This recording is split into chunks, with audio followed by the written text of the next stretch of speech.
Hello, happy Friday. Hi, everyone. Happy Friday, everybody. As you can see, I'm in a little bit of a different vibe today. New location today. Happy Friday. I am Christelle. I'm the host of the Love and Meaning podcast. On the Love and Meaning podcast, we're all about personal development, spirituality, and living the life of your dreams through happiness and creating the meaning in your life. This is Friday Night Live Dive, where we come live, hang out, and bring the podcast topics to life. Today is a little bit different, though. Today we're going to do something a bit special. In addition to my special location, we are going to be... Sorry, I have my phone here so that I can see your questions because sometimes it freezes over here. So in addition to my special location, we're doing a special Friday Night Live Dive. And we are having a live human design Q&A. So if you have human design questions that you have wanted answered, today is your opportunity. So please say hello as you come in. Say hi. I'd like to know who's here. Let us know what you are celebrating this week. And then drop your Q&A question about human design right into the chat, and I will start answering them. I'm sure you guys can tell that I have a bit of a nasal voice today. I am struggling a little bit. I definitely have a head cold. I woke up on Thursday feeling under the weather. That is like the third time that I've said that today. What does that mean? Under the weather. I never actually thought about that till this moment. What does that mean? Can you be above the weather? I don't know. So I'm feeling under the weather, as we all understand what that means, though I don't know what it means. And so I have my hot throat tea here, which tastes absolutely awful, but it does help. So I'm going to be sipping on that and sipping on water, but I'm here showing up because I'm committed to this and I love you guys, and this is fun for me. So it might actually make me feel a little bit better. So today we are doing a live human design Q&A. So come and ask me your questions. Let me know what you want to know about human design. As I wait for questions to come in live, I did receive some questions on other platforms. So I will start answering those, but as the live ones come through, I'll prioritize you who's here with me, okay? So what am I celebrating this week? I am celebrating a lot of things. It's so funny, even though I'm feeling very unwell, there's a lot to be so grateful for. And I'm celebrating being here. So I've been staying at my friend's place for a couple of days. She's kind enough to let me have a little staycation here by myself for the past couple of days while she was away. And she has a beautiful apartment in Manhattan, New York City. And it's a high rise, and I have this gorgeous view. And I didn't even know that I appreciated that. So what I'm really grateful for, what I'm celebrating today, is beautiful surprises. And this view has been very expansive over the past couple of days. This space to myself has been very expansive over the past couple of days. I'm grateful to my husband, who's been taking care of our dog by himself and rushing home from work. The schedule doesn't really allow so easily for walks. I usually do the ones when I come home from work. So everybody rallying together to give me what I need, I'm so grateful for, and I'm really celebrating that. I'm feeling loved and supported.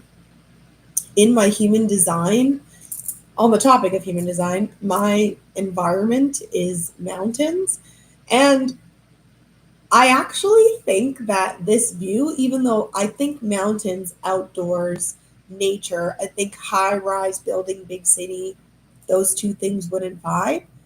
But I actually think they do, because I felt something really, really open up for me with this perspective. And I realized that, I mean, I've known that, I've heard it a lot, that when you have a mountains environment, it has a lot to do with having perspective, like having a view that gives you a feeling of large perspective, And it didn't occur to me that this could count, but it definitely does. It's been a really beautiful experience. So that is what I'm celebrating. What are you celebrating? Let me know. I don't have my Friday night live lights today because we're not in our usual location. So I'll just go, yay! I mean, I think I always do that. I don't have any lights for you, but we are celebrating nevertheless. So let us know what it is that you're celebrating. I'm so glad that everyone's here. Okay, so I'm going to take a little bit of a sip on my tea, and then we'll get started with the questions. It's very, very hot. Whew. It really tastes terrible. Okay, so I'm going to start with the questions that have come in on the other platforms. But again, as you come in, just feel free to drop your questions into the chat. Actually, I'll write it in there for those who come in a little bit late to drop your questions into the chat.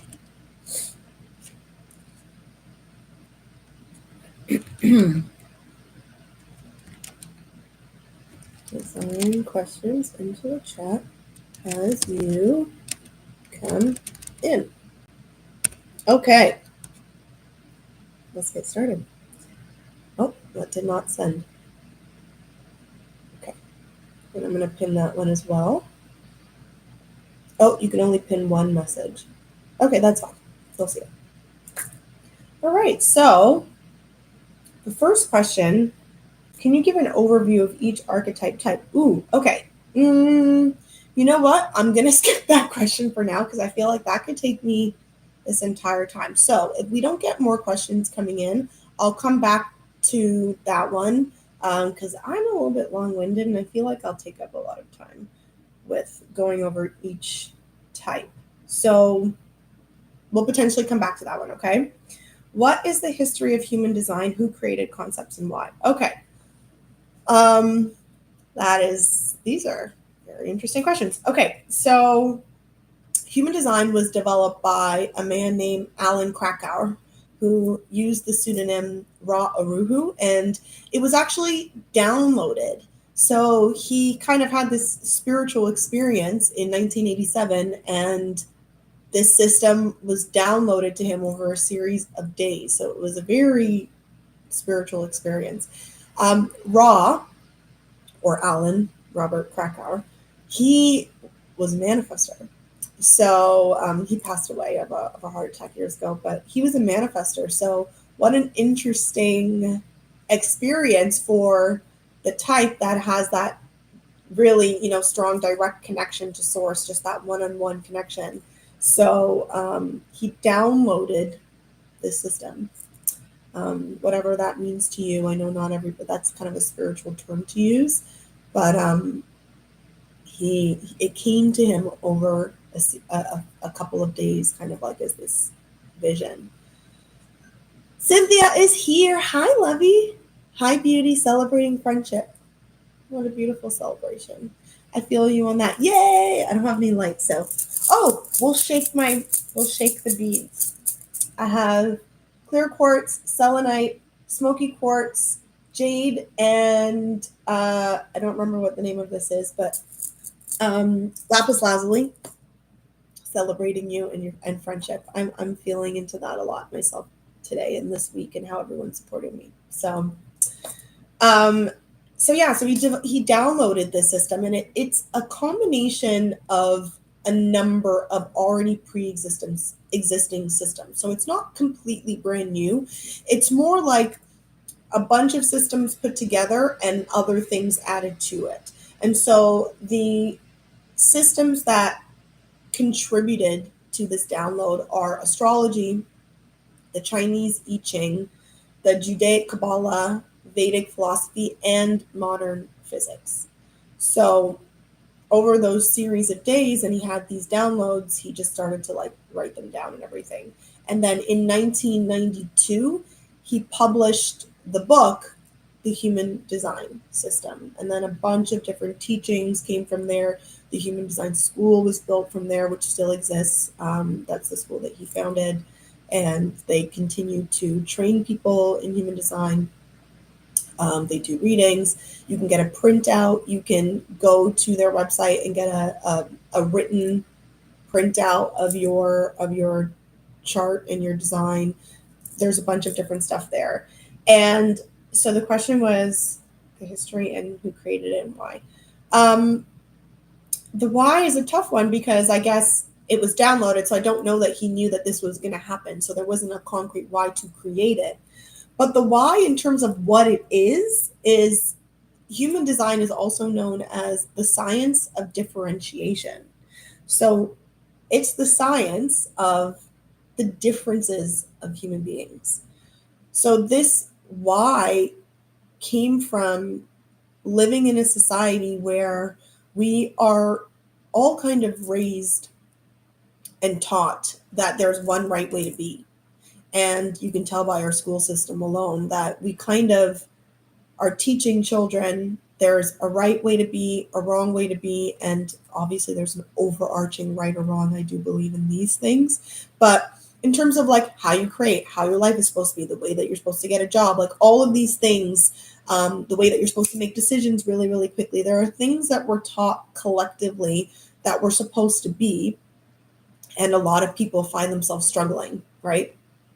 Whoever is listening to this, I'm sure that you can relate to what it is that I'm saying, that however you thought you were the right way you were supposed to be and operate in life doesn't feel like it's the way that you are.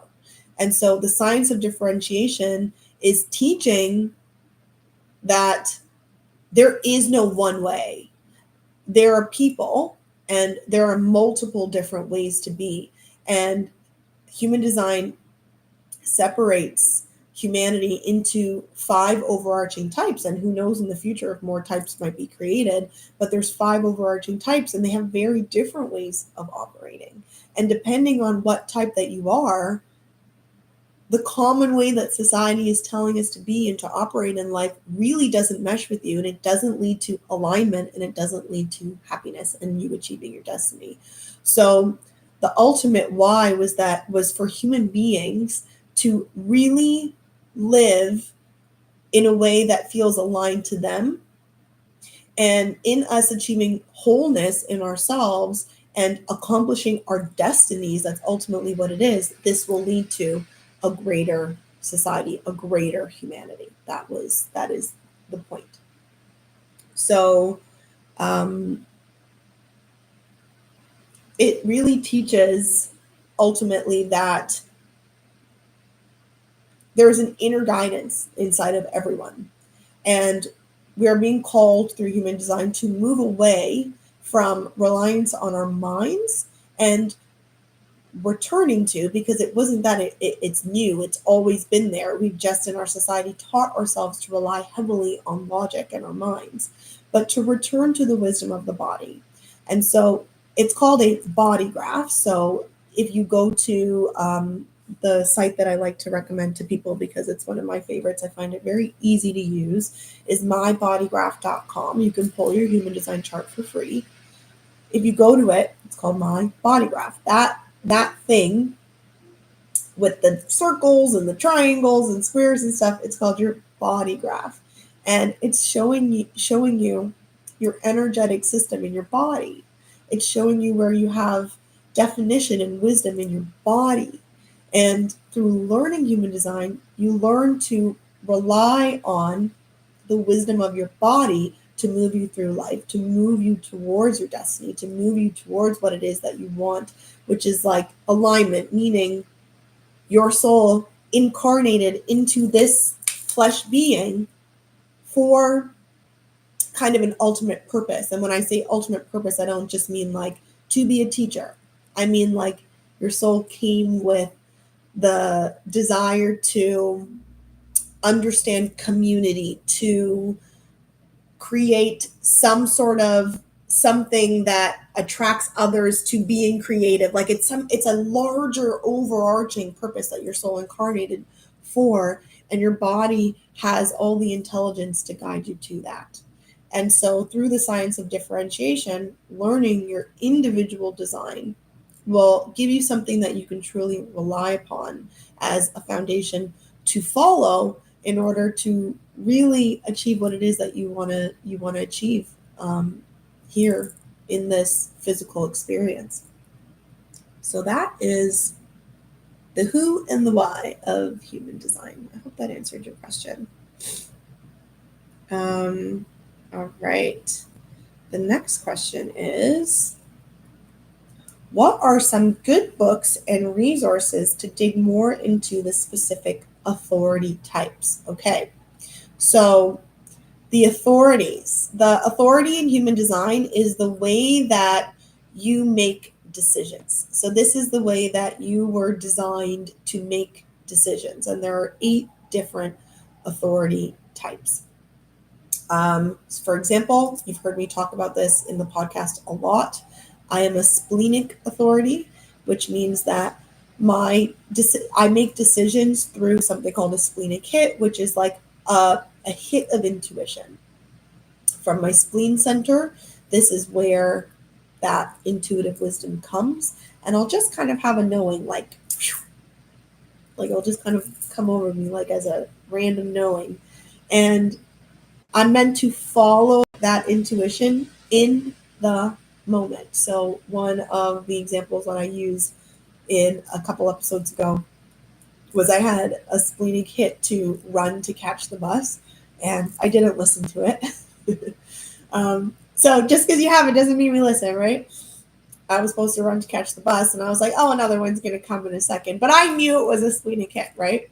And then there was actually some sort of issue, and I ended up having to wait so long for the next bus. And the entire bus ride is only 10 minutes. So I actually waited way longer than my actual bus ride to get to work, and I ended up being late for work. So that's just a very little example. But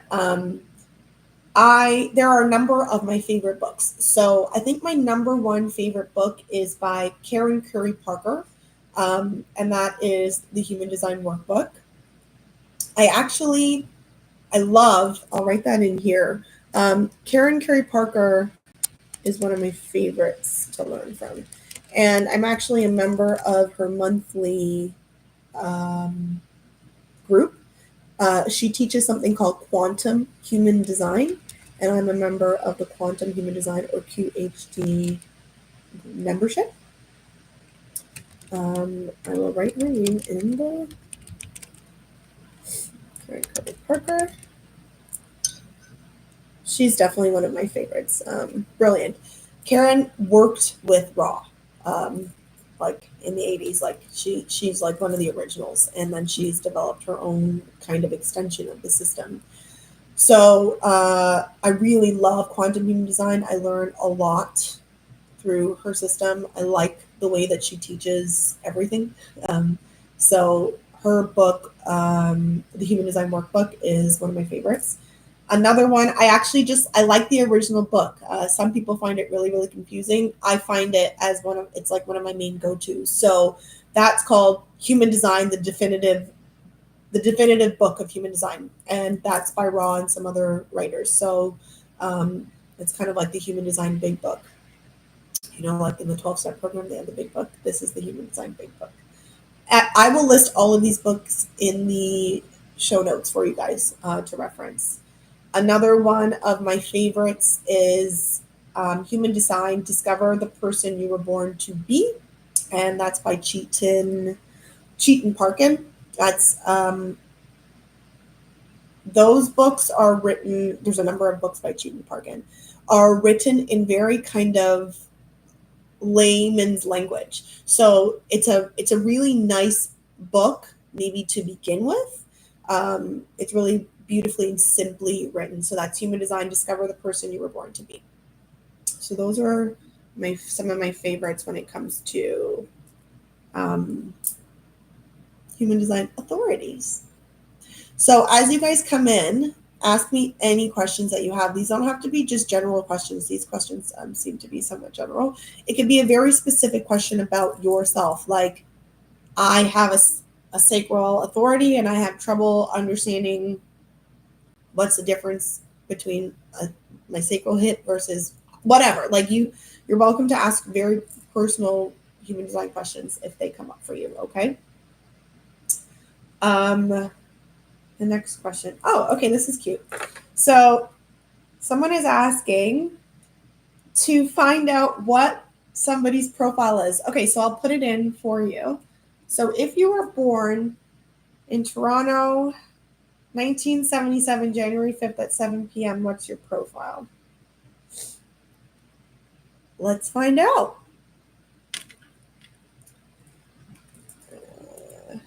So I like to use myself, mybodygraph.com.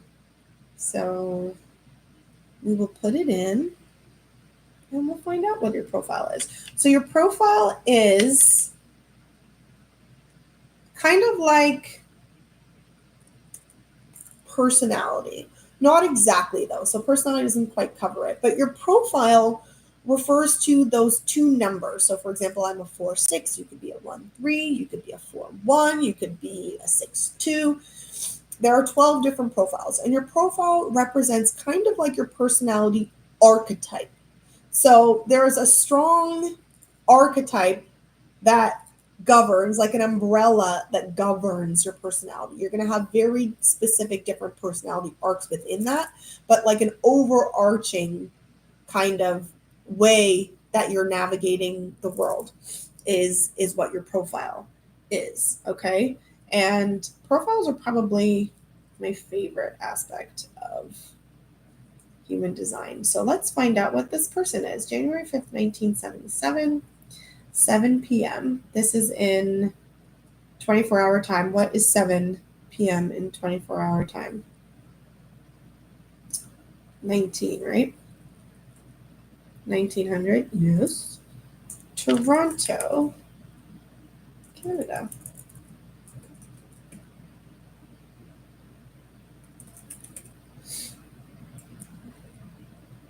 Toronto, Ontario, 5/1/1977. All right, let's find out. All right, so this person is a manifesting generator, and their profile is a 1-3. How cool is that? So I have a lot of 1-3s in my life.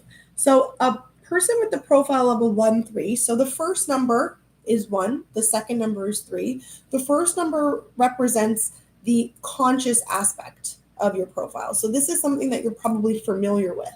And then the second number represents the unconscious aspect of your profile. So this is something that you might not be so consciously aware of, though the rest of the world is probably aware of that in you, though it will, over the course of your life, you'll start to notice those aspects, but they don't necessarily resonate with you on a conscious level. You actually might tend to resonate with the shadow aspects of it more than the full aspects of it.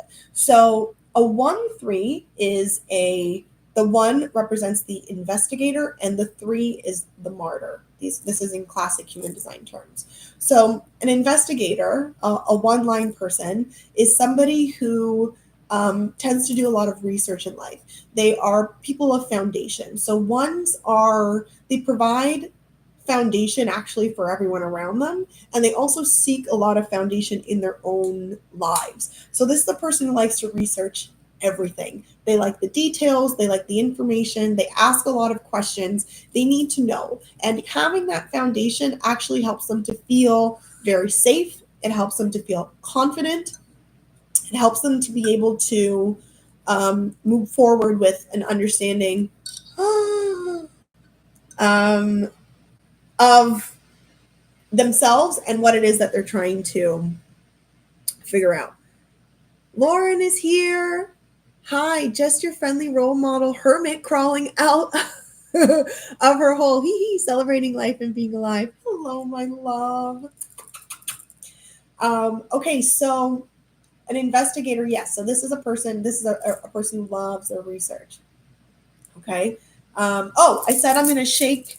I don't have my Friday night lights, so we're going to shake the crystals for celebration, celebrating life and being alive. And let me take a sip of my tea, guys, because it's getting rough. All right, thank you for putting up with me. Hey! Okay, so the 3 line is the martyr. So the martyr, special place in my heart for you guys. So the three line people are people that really trial and error through life. So the way that you experience life is like really getting down and dirty with it. These are people that don't necessarily like to be told. They have to they learn through experience. So it often seems like kind of like making mistakes. And I'm very comfortable using this term. I don't mean this in a negative way, because if you guys have listened to anything that I said, this is a huge part of my own life experience. I think that making mistakes is a huge aspect of life that we all need to learn to be comfortable with. But when I make mistakes, I don't mean they're wrong. I mean, they learn often through what not to do, through what doesn't work. So there can be a lot of like falling on their face and getting up with that lesson in mind and moving forward. They tend to be very resilient people. So yes, they kind of bump into life a lot, but they're actually very bouncy. So they bump in and they jump right back up. There is another teacher who calls 3 lines Phoenix Risings, and I actually really, really love that term. So a 1-3 is a person who seeks a lot of foundation. They're going to be conscious of this aspect of the foundation. And then the second aspect of them is going to be the unconscious aspect of them is going to be that trial and error through life. So really learning through life experience, the doing of life, and then having the lesson, sometimes and often the hard way, and then moving forward with that new knowledge. Very resilient individuals. So when you put that together, a 1-3 almost seems like this is a person who there is just a little bit of contradiction between that, because in one side it's like you need a lot of foundation, on the other side it's just like let's do it. So this person, you might actually experience yourself really feeling like I need foundation, but at the same time I'm just gonna jump. So they're gonna be spontaneous. They're gonna be the person who you're just like, oh my gosh, you just went ahead and did that thing all by yourself with everyone was like you probably shouldn't, and you just did it and you just wanted to experience it. And at the same time, they're probably going to be doing a lot of research building up to it. So there's going to be some dichotomy in that, but also what a beautiful way to move through life if you think about that, because this is going to be a very brave person. This is going to be a person who is really going to experience life in their own way.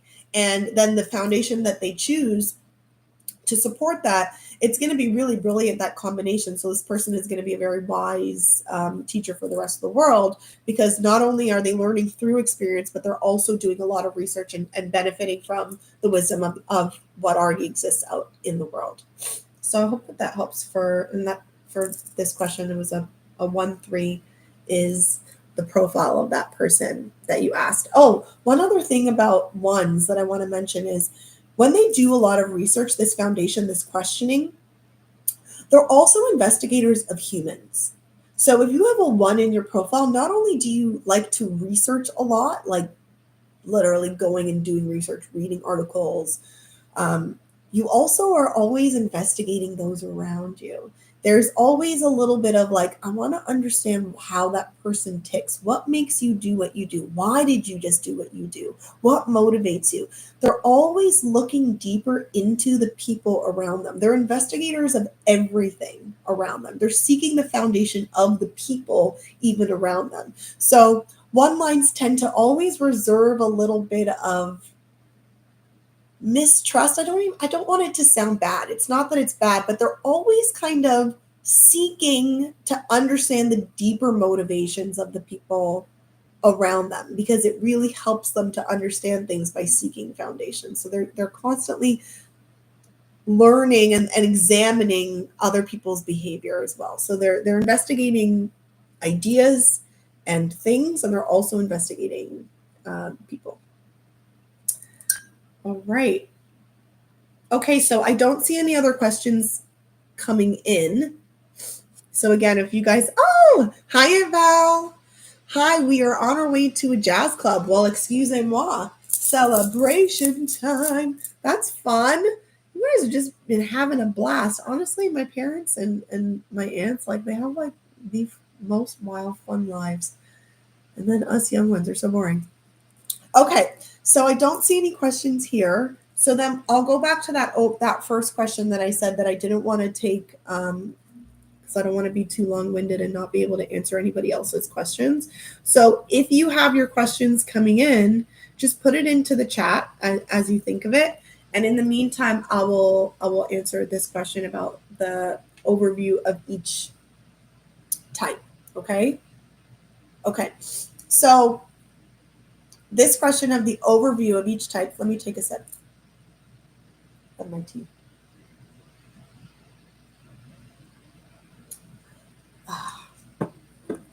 All right. So there are 5 different types in human design.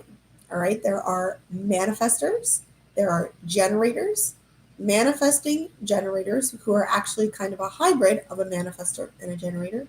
There are projectors, my type, and there are reflectors. I have a really beautiful analogy that I came up with for the different types. This is human design, right? So the analogy kind of encompasses how these different types come together to create humanity, and how the different types mold together into this one beautiful mosaic. And so if you think of a fire, the manifestors are that chemical combination that is a spark. So as I was saying for the first question of Ra, the creator of human design, the one who had that download, they have these ideas. They have there's a novelty to the manifestor. They have very unique ways of thinking, and they work kind of in a vacuum. They are the initiators in life. They are the initiators of humanity. So that spark that starts a fire, that is a manifestor. They initiate. So he had this download, this idea. He put it out into the world. He actually passed away quite young. And the rest of the world has run with the human design system. So manifestors, initiators, they are really brilliant creators of these kind of novel ideas. They're here to impact humanity, but they don't necessarily need to follow through with the rest. After they've created the thing, they don't actually need to follow through with it. The rest of us can kind of follow through with it, or actually specifically in original human design, it would be the generator types that follow through with that. But they're here with these ideas, novel ideas. They do things a little bit differently. So sometimes it's not even just that it has to be something brand new, but it could be something already existing. And a manifestor will look at that and have a different way of doing it, a novel way of doing it. They like to be by themselves when they create. They do not like to be interrupted. So they actually get angry. They're not self-themed, or the sign that they're out of alignment is anger. And so they actually get quite angry when they're interrupted. They have these kind of creative bursts. So they are a type that we call a non-energy type, meaning that they don't have consistent energy. Every type other than generators and manifesting generators are non-energy types. So only generators and manifesting generators produce their own energy within themselves. The rest of us have these different bursts of energy at different time and then require rest. So a manifestor, when they have a creative burst, they like to go into these deep dives with their creativity to birth this thing that's coming out of them, and then they need deep rest. And if they're interrupted in that time, they can get quite angry. The sign that they are in alignment is peace. So manifestors' fulfillment really comes through peace. And their strategy is to inform. So the way that they're going to move through life without kind of stepping on too many people's toes is to really inform. So to let people know that they have this creative burst, that they're going to do this thing, and you can come along or you can get out of their way, and then they do their thing. So being able to communicate that is actually their strategy of achieving their destiny in life. Lauren says, interesting. How does HD say anything about energy types related to the light body? What do you mean? Can you tell me, can you say that in a different way? Which part did you say interesting to? Because I don't know which part you wrote that on. Sometimes it's a little bit delayed.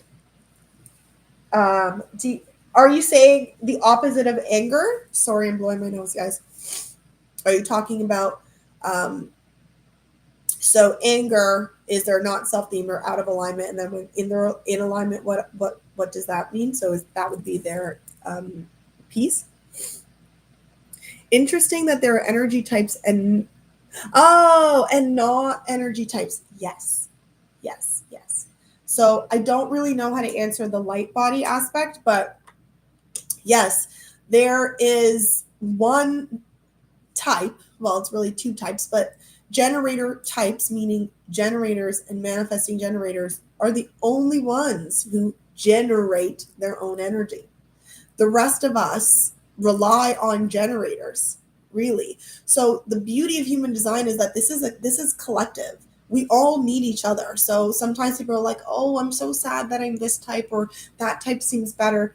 We exist with each other. Like none of this happens without the other. So the non-energy types and the energy types were meant to work together. So if I continue with the analogy, so that spark, the manifestors, right?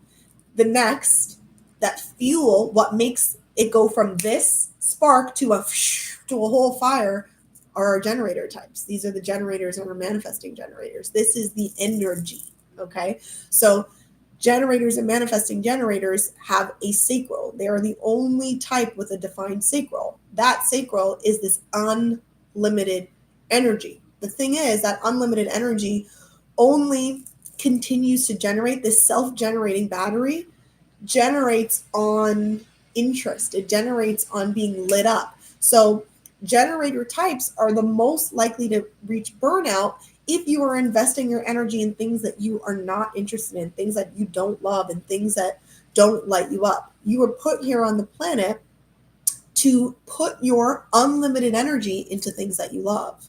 So the manifestors were put here to initiate. The generators were put here to take that initiation and run with it. But look how many people there are on the planet. There are many manifestors. Well, not many. There are 9-10% of the population, but there's billions of us, so there's enough. And then generators are 70% of the population. So the idea is that you're not running with and generating on any initiation. It's on what you love. So something out there has been created. The generator types are given the strategy to respond. There's plenty to respond to. So you're here to respond to what it is that you love and run with that. And it's just amazing what a generator and a manifesting generator can do when they're lit up. That unlimited energy creates so many beautiful things in the world. So the generator and manifesting generator types are not here to initiate, they're here to respond.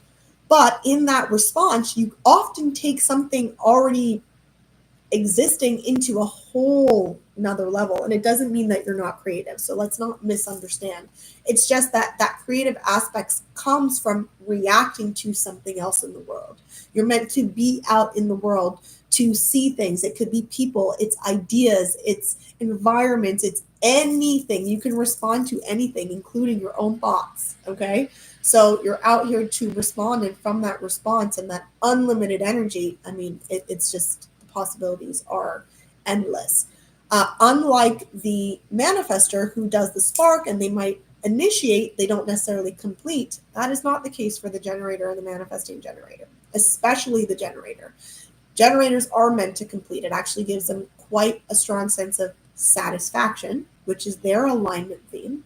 How a generator and a manifesting generator knows that they're in alignment, knows that they are along their path of fulfillment, is through satisfaction. They get a lot of satisfaction through completion. Many gens, manifesting generators, it's not always the case because you are that special hybrid of manifester and generator. So it's a little bit more nuanced for you. Sometimes things come to completion, and sometimes you're more of a manifesting energy in terms of you do need to respond, but you might get something running and pass the buck and then move on to something else. Manifesting generators tend to have multiple things on the go. Generators are here for a much more focused operation. They tend to like to be more streamlined, but response, the strategy is what really connects them. You're here to respond, and you are here to put your energy into what it is that you love as a generator. So that fuel. So we have the spark from the manifestors and the generator types. You are the fuel. So now this fire is raging, okay, in this analogy. The next we have are the projectors. So projectors are 20% of the population, and projectors are, in this analogy, would be the wind. They are the guidance of humanity. So the manifestor sparked, right? Initiated. The generator came and ran with that idea and is just taking it into places you would have never thought of with this unlimited energy. And then beautiful projectors were put here as guides. Projectors are the types that are able to very deeply see what is needed for another person. So they have this very deep vision for other people. And this is not in terms of like just bossy pantsness, like I'm going to tell you what's good for you. They actually have the ability to see for you. Like it's not what they think you should do. It's what you are being guided to. So they're very intuitive in terms of knowing what would be a helpful next step for other people to get to what they want. So projectors actually don't have that ability for themselves. So you can see again how this entire system was built where we rely upon each other. A projector can't see themselves in that same way. They have this special ability for others. So projectors are actually achieving their destiny through other people. And that's why they really thrive on recognition. So for example, when you guys write questions, when you say hi, when someone says to me like, oh my gosh, I really loved that podcast episode, or that was really helpful for me, like that recognition actually fuels more vision in me. And I actually rely on, there's a saying that everyone needs a projector, including a projector. So we all need guidance, and there's a projector out there for everyone. So I'm not meant to be everybody's guide, but for those who are attracted to me, those who do find my guidance helpful, I have a strong ability to be able to see what is helpful for you. So that is the projector. So in this analogy of the fire, projectors are the wind. So if you think of, last year there were all these raging forest fires in California, which is a little bit of a negative thing to say, but what actually spreads the forest fires, we know, is the wind. Like that's what makes it pick up and spread and be this giant, tumultuous force of nature is the wind. If there was no wind, it wasn't going anywhere. And it's the same thing with humanity. If you think about us in terms of projectors in this analogy, this direction that we provide, it's the same force that the wind provides. So it's a really important aspect. It doesn't matter how much we're creating if we don't actually know where we're going with it. So the projector's not self-theme, how a projector is out of the sign that they're out of alignment is bitterness. So we become kind of resentful. And it has a lot to do with providing our guidance when it's not wanted or asked for, and not receiving recognition. So let me take a little sip.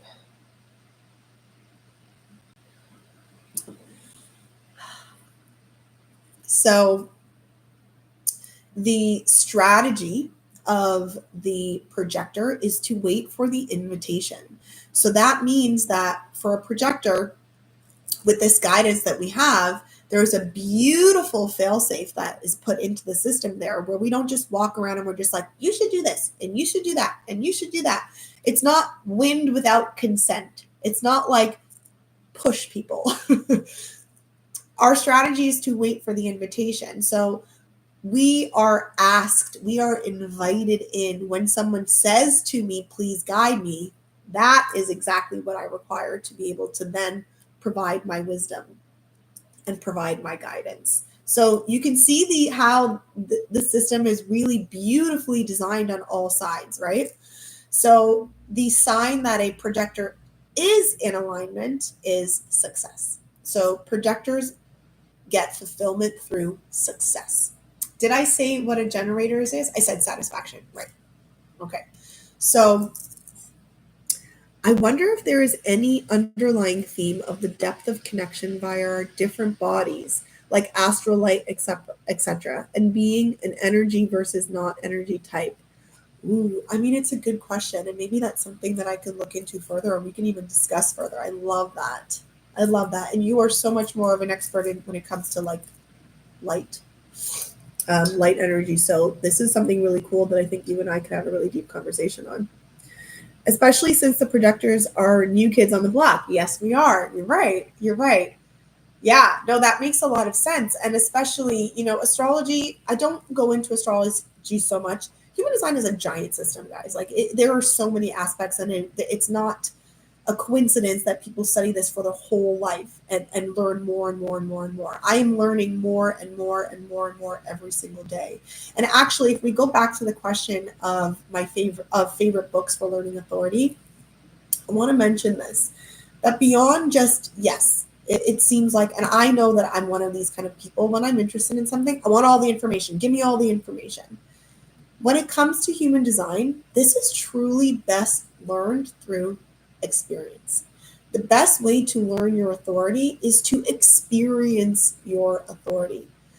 I am 4 years into my human design experiment at this point, and I am realizing things about my splenic authority last week. Like, there's a constant evolution of this. There's layers to this learning. So actually the best way for you to learn this is to experience it, is to play with it. And every single human being experiences things a little bit differently. So having group discussions, asking other people what their experience is beyond just learning through a book is what I find to be the best way. Like this is really something best learned like as a collective and through sharing. I love it. Yeah. So projectors are the new kids on the block because that guidance was needed. It was almost like, so this makes a lot of sense. And this is why I said in the beginning that it is likely that other types will emerge, because based off of, the entire system, how this goes, so including astrology, the alignment of the planets, like we're calling in what is necessary, what is new, what we're being guided towards from the entire universe. And we know that in 2027, there is a prophecy of how we're moving into a very different age, right?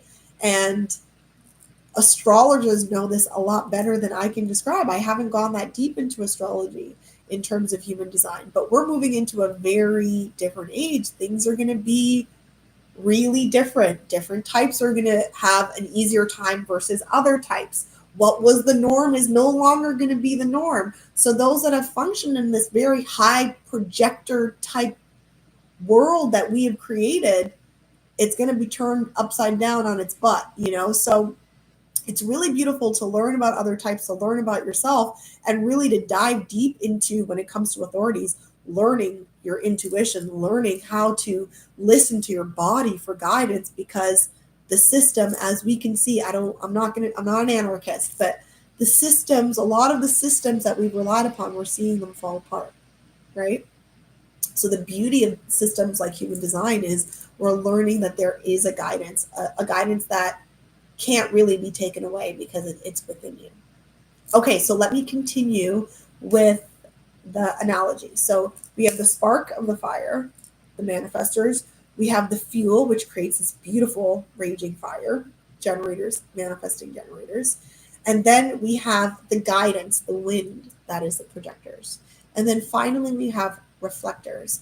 And in this analogy, reflectors would be, if you think of an ancestral fire, this is how I thought of it in my head, an ancestral fire and all these people around it. The reflectors are the shadow. So reflectors are our way of seeing ourselves, our humanity's way of seeing ourselves. So a reflector is a type that has no definition inside of them. Their chart is completely white. And what that means is that they're absorbing the energy of the other types around them. So when a reflector is in front of you, they're basically you, because you are the dominant energy because they're absorbing your energy. I don't know what that is. So a reflector is really demonstrating to us humanity. It's our opportunity to see what we are, who we're being. Do we like it? We adjust. So you can see how each of these types has built upon itself, right? The idea, the initiation came, and then there was a need to do. The non-energiness of the manifester, the doing seemed, it was too much. So you don't have that consistent energy. They have the energy to spark these novel and amazing ideas, and then they need deep rest. So a different type emerged that didn't have any limitation on energy.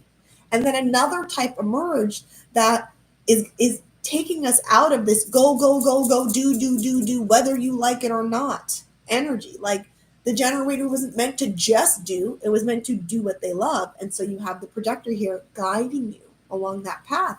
And then what was required then is our ability to see ourselves and see, are we on the, like, are we doing this the right way? Like, is this the best way that we could be? Is this the best way that we're working together?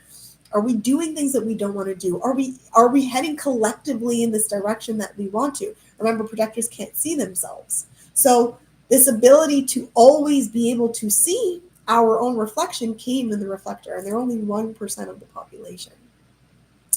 The reflectors are, they have a strategy of waiting an entire lunar cycle. So they have a very unique way of making decisions, and that is to wait the full 28, 29 day cycle of the moon. They're the only lunar type, everyone else is solar.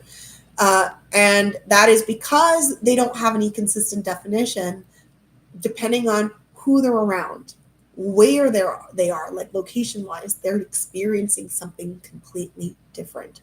So they need to pass through all these phases of themselves to come to the end of the cycle and see what was consistent throughout that.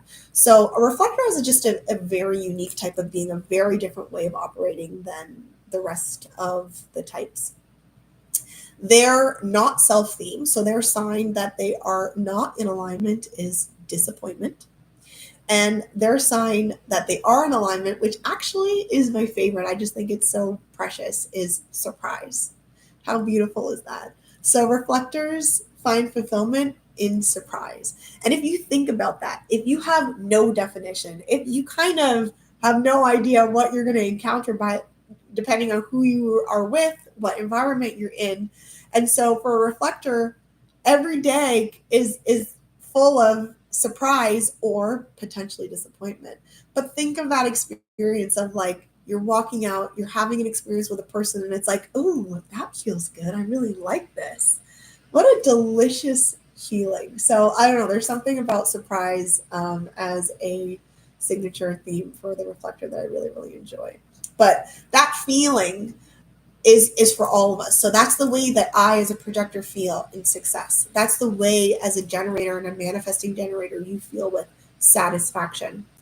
That's the way that a manifester feels in peace. Like, all of it makes such beautiful sense, and it comes together in this perfect way. And I can go on and on and on about this forever. But like, if you think about the simplicity of the generator type, like, you're here to do, you're here to experience life. You're here to go out into life, respond to something, and with that response, put your beautiful, unlimited energy into it, and you feel satisfaction from that. Generator types have the ability to be, they're like, you guys are like the easiest to achieve that feeling of fulfillment, truly, because you can be satisfied by anything. It could just be like, looking at the sunset and that satisfaction feeling, a delicious coffee, a great conversation, like the simplicity that is built into a generator to move through life, that is what is fueling you to continue to respond to so many things. And then you were given unlimited energy to do that. So you see how it all works together. And then for a projector who's really here to guide other people, like our fulfillment is found through others, through other human beings. Of course, recognition is what we require. And of course, success is going to be our signature theme, because to be able to guide someone else, like to achieve that, like my goodness, that feeling for us, that's what we're living for. That feeling of success is everything. And the ultimate, really, if you think about it, the ultimate recognition is being paid for your goods. So monetary value has a lot to do with projectors fulfillment. When we are paid for our gifts, it is a huge sign of recognition. So success is deeply aligned in our fulfillment. So everything really comes together beautifully in the system. I actually loved that question. It's so funny that I said I wasn't going to answer it, and then it literally lit me up. That was so, so fun. So I don't see any other questions coming in, and we have come to the end of our hour. Thank you so much, guys. I think I'm definitely going to do another one of these. So if you have more questions, feel free to write them right into the chat, into the comment section. If you're watching this on the replay and you have questions, or if you even had questions from what I was saying, write them into the comment section. I will collect them and I'll keep them for the next time that I do another HD Q&A, because this was a lot of fun. I am going to go and rest my throat and take care of myself. I'm sending you guys so much love, and I hope that you have the most wonderful weekend. It's a long weekend over here in the USA. It's Labor Day. I think that's all of North America. So wishing everybody a beautiful and safe long weekend. I hope that you have a beautiful time with your families, your friends. Enjoy your time off. And thank you guys for hanging out with me. This was awesome. I love you all, and I'll see you soon. Ciao.